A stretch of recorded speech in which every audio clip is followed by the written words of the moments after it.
Hello guys, welcome back to my channel. আশা করি তোমরা সবাই ভালো আছো আর আমিও অনেক ভালো আছি। আর আমি আসছি আমার বাবার বাড়িতে। আর আমার বাবার বাড়ির গ্রামে হচ্ছে মেলা বসছে, পরপর 3 দিন মেলা আছে। আর তোমাদের সবার নিমন্ত্রণ রইলে চলে আসে মেলা দেখতে। আর এখন আমার মায়ের পুজো, তার জন্য আমি স্নান করে নিয়েছি আর এখন রেডি হবো পুজো দেওয়ার জন্য।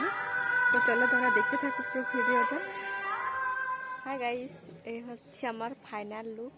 এখন আমি পুজো দিতে যাব, তো তোমরা দেখতে থাকো আর সঙ্গে থাকো।